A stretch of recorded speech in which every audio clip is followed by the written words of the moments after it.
Okay, तो last class हम RRB LP CBT 1 का जो आपका जो प्रैक्टिस सेट को देख रहे थे, उसमें हमारा प्रैक्टिस सेट कहाँ तक हो चुका था, सेट नंबर 6 तक फाइनल हो चुका था। आज हमारा जो होगा वो प्रैक्टिस सेट नंबर 7 होगा। ठीक है, यहाँ पे देख रहे हैं प्रैक्टिस सेट नंबर 7 है। ठीक है, तो रेलवे साइंस से जो रिगार्डिंग हम यहाँ पे सेट को प्रैक्टिस सेट को देख रहे हैं, ये आपका होगा एएलपी टेक्नीशियन जो आपकी एग्जाम से रिगार्डिंग यहाँ पे देख रहे हैं। ठीक है, तो इसके क्वेश्चन देखें।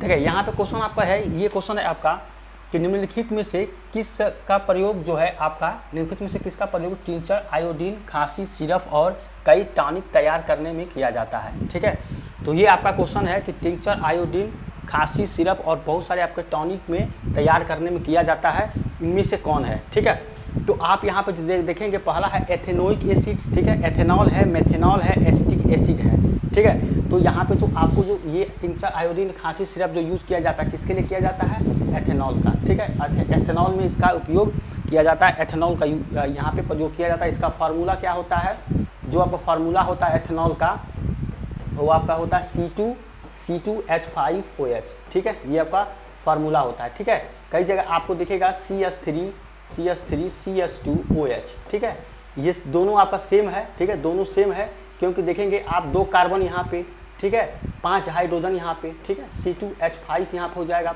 और 1 OH यहाँ पे जो आपका दिया गया है, तो मतलब वही होता है। ठीक है, चाहे इस तरह से लिखा हो या इस तरह से लिखा हो, दोनों आपके क्या है, ये एथिल एल्कोहल ही होता है। ठीक है, एथिल एल्कोहल ही ये होता है, जो भी आपका यहाँ पे एथेनॉल, इसको एथिल एल्कोहल भी बोलते हैं। ठीक है, तो ये आपका फार्मूला होता है। ठीक है, अब इसका इसमें ये आपका जो यहाँ पे होता है। ठीक है, और ये एक चीज़ और है कि एथेनॉल जो ये होता है, इसको क्या बोलते हैं, इसको एक नाम से और भी बोलते हैं, स्पिरिट ऑफ वाइन के नाम से भी बोलते हैं इसको। ठीक है, यहाँ पे होता है स्पिरिट ऑफ वाइन। ठीक है, स्पिरिट ऑफ वाइन के नाम से भी इसको बोलते हैं एथेनॉल को। ठीक है, तो इस तरह से इसका क्या हो जाएगा, जो तैयार करने में किया जाता है, इसका क्या होता है, एथेनॉल C2H5OH, इसका फार्मूला हो जाएगा। अगला क्वेश्चन देखिए। ठीक है, नेक्स्ट क्वेश्चन आपको यहाँ पूछा गया है कि M जो सेल है आपके, ठीक है, यहाँ पे जो M सेल है, इसमें समाहित किए जा सकने वाले इलेक्ट्रॉनों की संख्या है। ठीक है, M जो सेल है आपका, इसमें समाहित की जा सकने वाली जो आपके इलेक्ट्रॉनों की संख्या क्या होगी। तो यहाँ पे इसको देखेंगे ध्यान से। सबसे पहले देखिए, एक होता है आपका कोष। ठीक है, ये आपका कोष होता है, और एक होता है आपका यहाँ पे उपकोष। ठीक है, यहाँ पे हो जाएगा उपकोष। ठीक है, एक उपकोष होता है, एक उपकोष बोलते हैं, इसको सेल बोलते हैं, इसको सब सेल बोलते हैं। ठीक है, इस सेल होता है, इसको आपको सब सेल इसको बोला जाता है। ठीक है, तो इसमें क्या होता है, जो आप देखेंगे इसमें जो इलेक्ट्रॉन, जो यहाँ पे इलेक्ट्रॉन जो होते हैं, तो कोष आपके क्या होते हैं, उपकोष क्या होते हैं, और इसमें इलेक्ट्रॉन जो अधिकतम इलेक्ट्रॉनों की संख्या होती है वो क्या होती है। तो ये आपका जो होता है, अब देखिए ये जो कोष होगा ये क्या हो जाएगा, K, L, M और N, ये आपकी कोष हैं। इसी तरह से सब सेल यहाँ पे देखेंगे उपकोष, तो ये हो जाएगा S, ठीक है, P, D और ये F।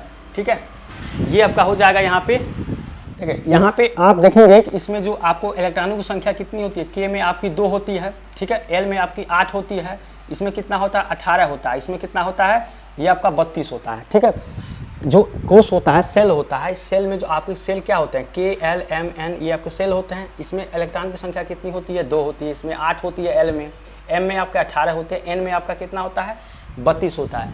तो यहाँ पे आपको क्या पूछा गया था कि M जो सेल होता है, ठीक है, M सेल, इसमें क्या होता है, समाहित की जाने वाली इलेक्ट्रॉनों की संख्या कितनी होती है, आप ये कितनी होती है आप देखेंगे, इसमें कितना होता है, M में आपका 18 होता है। ठीक है, तो आंसर कितना हो जाएगा, ऑप्शन नंबर 20 का आंसर हो जाएगा, 18 होगा। ठीक है, इसी तरह से सब सेल है, इसके बारे में पता ही, SPDF होता है, इसमें कितने आपके इलेक्ट्रॉन होते हैं, इसमें 2 इलेक्ट्रॉन होंगे। ठीक है, इसमें देखेंगे आप कितना डब्बा होता है, एक डब्बा होता है और 2 इलेक्ट्रॉन इस तरह से होते हैं। ठीक है, इसी तरह से आप देखेंगे P में कितना डब्बा होता है, इसमें 3 डब्बा होता है। ठीक है, और इलेक्ट्रॉन कितना होता है, 6, इसमें क्या होगा, एक डब्बे में 2 इलेक्ट्रॉन इस तरह से होते हैं। ठीक है, तो इसमें 6 हो जाएगा।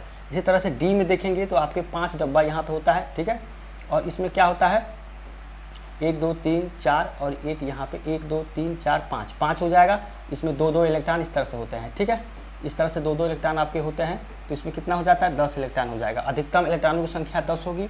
और इसी तरह से आप F को अगर देखें तो F में कितना होता है, 7 डब्बा। ठीक है, तो ये आपका 3 4 5 6 और 7, तो इसमें भी आपके 2 इलेक्ट्रॉन इसमें होते हैं। ठीक है, इसमें भी आपके 2 इलेक्ट्रॉन होंगे। तो इस तरह से अधिकतम इलेक्ट्रॉनों की संख्या कितनी हो जाएगी, यहाँ पे 14 हो जाएगी। ठीक है, तो आपके क्वेश्चन में, एग्जाम में क्वेश्चन इस तरह से आ सकता है, यहाँ पे मान लीजिए सेल के बारे में, एम सेल में समाहित की जाने वाले इलेक्ट्रॉनों की संख्या। इसी तरह से आपको बोल देगा जो उपकोष होते हैं, तो उसमें अगर डी उपकोष में अधिकतम इलेक्ट्रॉनों की संख्या कितनी है, तो कितनी होती है, ये आपकी 10 होती है, ठीक है।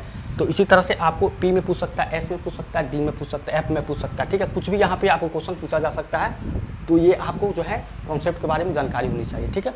तो आगे से हो सकता है आपको इस पर क्वेश्चन पूछ सकते हैं, मान लीजिए यहाँ पे एम पूछा है, हो सकता है के बारे में पूछ दे, एन के बारे में पूछ दे, या सबसेल के बारे में, एफ के बारे में पूछ दे।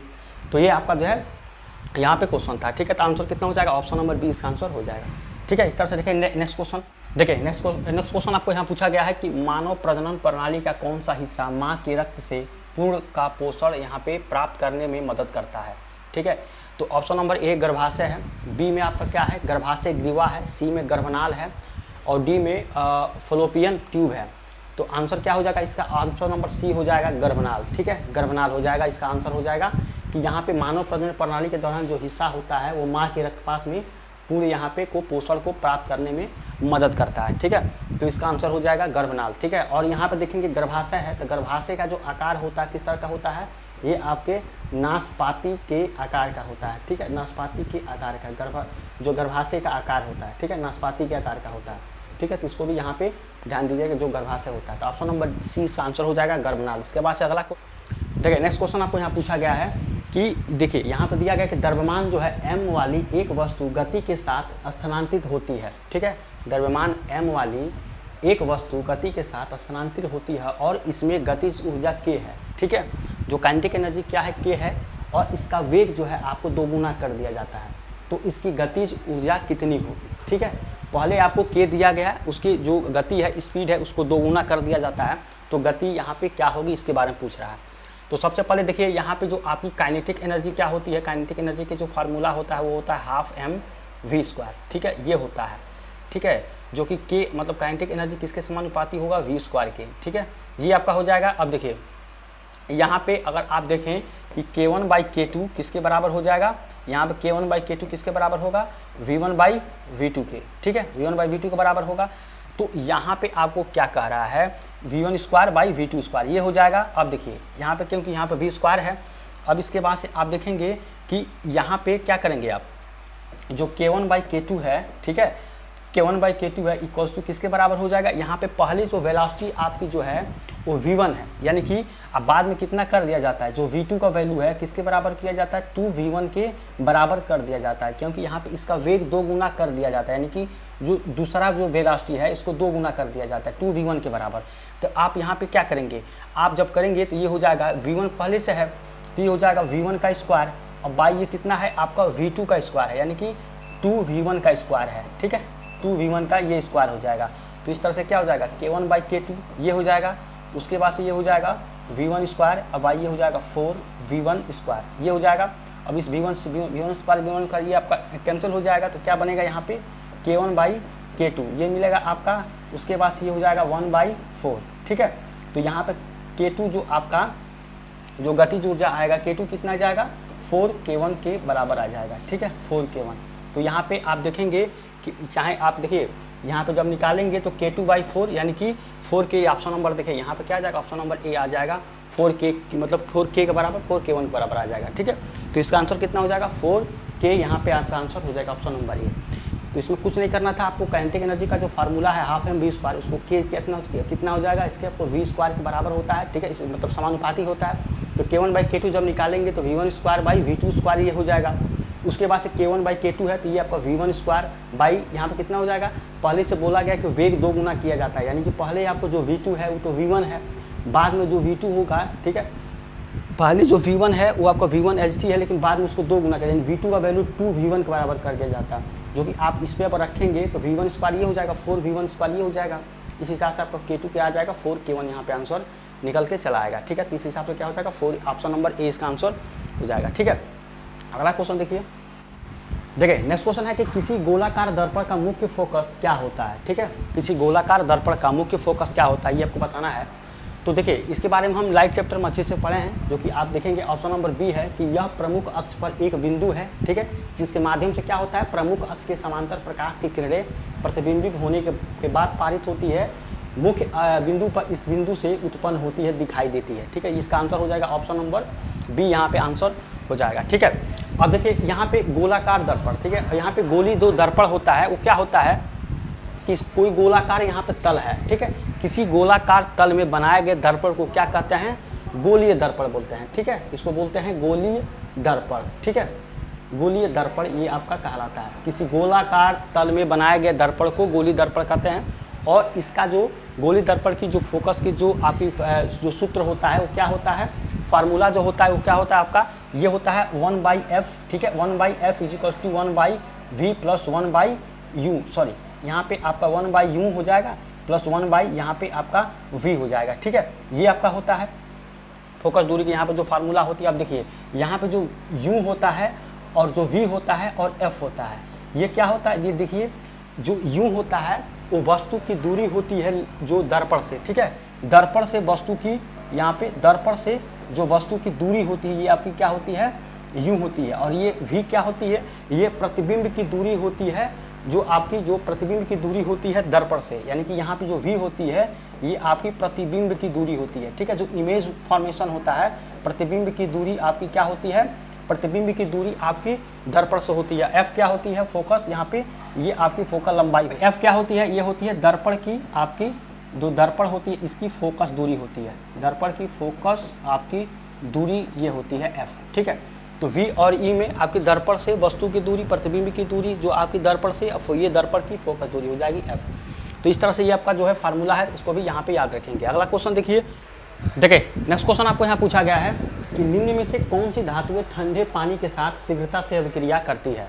ठीक है, तो यहाँ पे ठंडे पानी से कौन सा करता है आपका देखेंगे, ये आपका पोटेशियम। ठीक है, पोटेशियम जो होगा ये आपका ठंडे पानी से जो है इसका शीघ्रता से क्या करता है, अभिक्रिया करता है। पोटेशियम का जो सिंबल होता है इसको K से होता है। ठीक है, इसका एटॉमिक नंबर कितना होता है, ये आपका 19 होता है। ठीक है, और एटॉमिक मास कितना होता है, एटॉमिक वेट जो होता है ये आपका 39 होता है। ठीक है, और ये क्या होता है आपका S ब्लॉक का एलिमेंट होता है, S ब्लॉक का ये एलिमेंट होता है पोटेशियम। ठीक है, इसी तरह से आप देखेंगे जिंक जो है, जिंक का जो सिंबल क्या होता है, Zn होता है। ठीक है, और इसका एटॉमिक नंबर कितना होता है, ये आपका होता है 30 होता है। ठीक है, और इसका जो एटॉमिक वेट कितना होता है, ये कितना होता है आपका 65 के करीब होता है। ठीक है, 65 जिंक होता है। ठीक है, और जिंक जो होता है ये आपका क्या होता है, ये आपका डी ब्लॉक का एलिमेंट होता है। ठीक है, ये आपका किसका होता है, डी ब्लॉक एलिमेंट होता है, जो आपका जिंक होता है जस्ता। ठीक है, इसके बाद से आप देखिए यहाँ पे एल्युमिनियम है, एल्युमिनियम क्या होता है आपका, ये आपका पी ब्लॉक का एलिमेंट होता है एल्युमिनियम। ठीक है, पी ब्लॉक का एटॉमिक नंबर कितना होता है इसका 13 होता है, एटॉमिक वेट कितना होता है 26 पॉइंट समथिंग होता है, 26 यहाँ पे ले लेंगे। इस तरह से आयरन कितना होता है, इसका आयरन जो आपका ये होता है एल्युमिनियम का सिंबल क्या होता है, Al होता है। इस तरह से आयरन क्या होता है, ये आपका ये हो जाएगा, इसका 26 होता है। ठीक है, आयरन, और इसका एटॉमिक आपका होता है 55। ठीक है, यहाँ पे जो आयरन होता है 55 होगा, और ये आपका क्या होता है, डी ब्लॉक का एलिमेंट होता है। ठीक है, जो लोहा होता है डी ब्लॉक का एलिमेंट होता है। ठीक है, देखिए नेक्स्ट क्वेश्चन आपको है यहाँ पे कि जंतुओं का कौन सा समूह जो है विशेष रूप से मुक्त रूप से रहने वाले समुद्री जीव है। ठीक है, तो मुक्त रूप से रहने वाले समुद्री जीव मोलस्का है, निमेटोडा है, आर्थ्रोपोडा, इकाइनोडर्मेटा। तो इसका क्या है, यहाँ पे इकाइनोडर्मेटा इसका आंसर हो जाएगा। ठीक है, कि जो यहाँ पे कौन से समूह मुक्त रूप से यहाँ पे रहने वाले समुद्री जीव है, तो इकाइनोडर्मेटा। ठीक है, इकाइनोडर्मेटा जो होते हैं ये बेसिकली क्या होता है, इनकी जो त्वचा होते हैं उस पर आपके कंटिकाएँ पाई जाती हैं। ठीक है, कंटिकाएँ पाए जाने की वजह से इनके मतलब इनको क्या बोला जाता है, इकाइनोडर्मेटा बोला जाता है। ठीक है, तो इनकी जो त्वचा होती है आप देखेंगे यहाँ पे इसकी जो त्वचा है उस पर क्या पाई जाती है, यहाँ पे कंटिकाएँ इस पर पाई जाती हैं। ठीक है, कंटिकाएँ यहाँ पे आपकी पाई जाती हैं। ठीक है, इसी कारण से क्या बोला जाता है, इकाइनोडर्मेटा इसको बोला जाता है। ऑप्शन नंबर डी इसका आंसर हो जाएगा। ठीक है, इस तरह से क्या, देखिए नेक्स्ट क्वेश्चन है आपका यहाँ पे कि निम्नलिखित में से कौन सा कथन सत्य है, ध्वनि का वेग होता है। ठीक है, तो यहाँ पे जो ध्वनि का आपका वेग होता है क्या होता है, सर्दियों की तुलना में गर्मियों में कम होता है, सर्दियों की तुलना में गर्मियों में अधिक होता है, मौसम पर निर्भर नहीं करता, सर्दियों में और गर्मियों में एक समान होता है। तो सर्दियों की तुलना में गर्मियों में क्या होता है, अधिक होता है। ठीक है,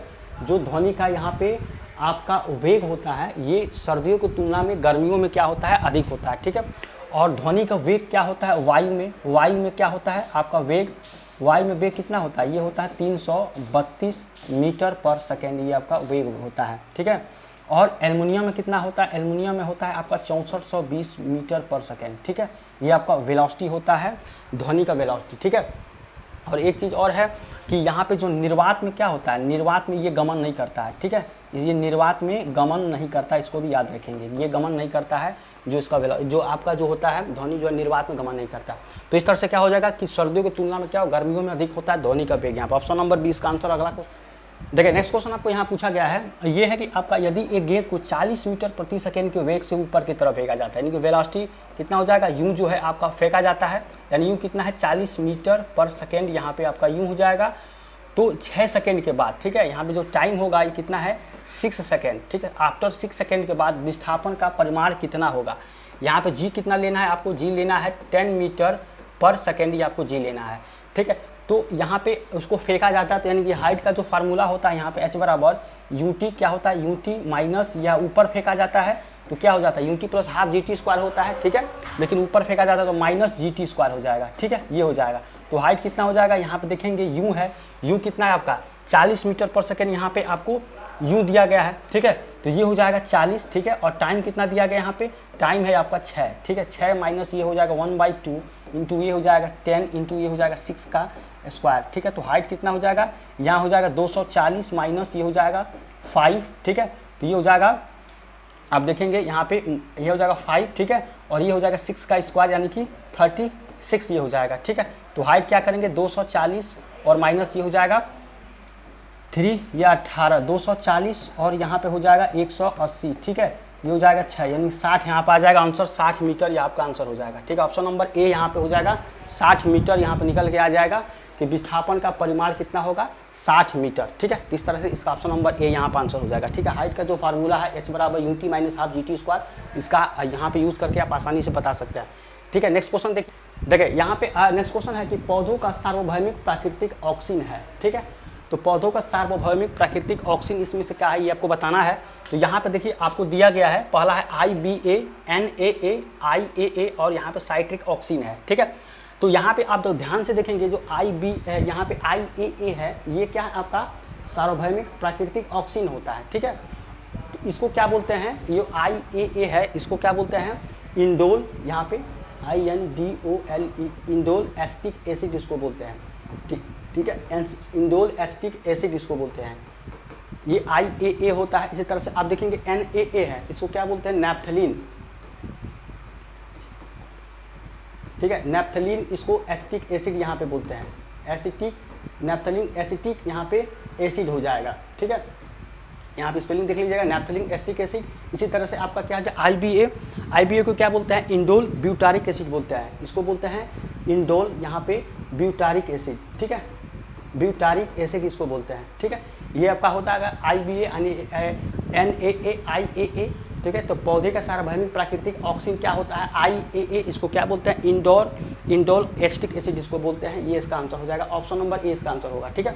इस तरह से ये क्वेश्चन था, इसके बारे में थोड़ा देख लीजिएगा। अगला देख क्वेश्चन यहाँ पे जो आपका आंसर है ये अमोनियम क्लोराइड, ठीक है, अमोनियम क्लोराइड इसका फार्मूला क्या होता है NH4Cl, ठीक है, अमोनियम क्लोराइड इसको बोलते हैं NH4Cl। ये क्या करता है ऊर्ध्वपातन कर सकता है, ठीक है। ऊर्ध्वपातन क्या होता है सब्लिमेशन, देखिए यहाँ पे जब कोई ठोस पदार्थ हो, ठीक है, उसको जब आप गर्म करेंगे तो क्या करता है लिक्विड में चेंज होने के बदले बजाय वो क्या होता है जैसे आप गर्म करेंगे तो वो सीधे सॉलिड से आपको जो है गैस में वो चेंज हो जाता है, ठीक है। फिर उसको जब ठंडा करेंगे तो फिर क्या होगा वो आपको सॉलिड में आ जाता है, तो वो आपका क्या यहाँ पे कहलाता है सब्लिमेशन, ऊर्ध्वपातन यहाँ पे कहलाता है, ठीक है।